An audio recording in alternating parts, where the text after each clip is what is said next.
I just want to tell you about this wonderful love story. I hope you're a romantic, because this is a really good one. It's about God and humanity. And it starts with Genesis and it ends in Revelation.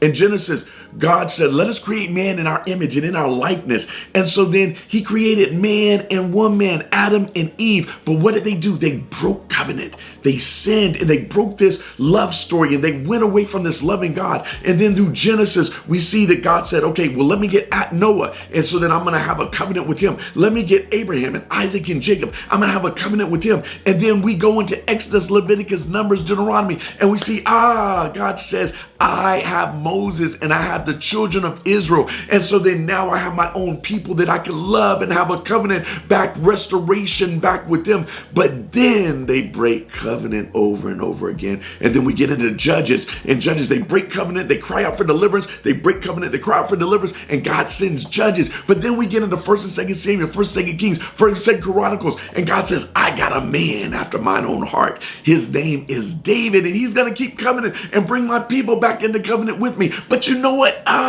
David, he was a bad father. David was a liar. David was an adulterer. David was a murderer. The Bible says, for we all have sinned and fallen short of the glory of God. And then we have the prophets, and we have Ezekiel and Jeremiah and Isaiah and all the prophets all the way to Malachi. And they're telling us, restore covenant back, come back. He wants to restore covenant back with us. He wants to renew this love story.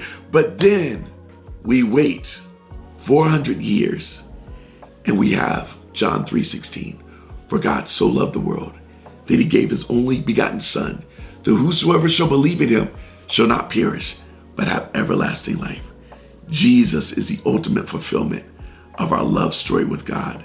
Accept him in your life to have that love story renewed.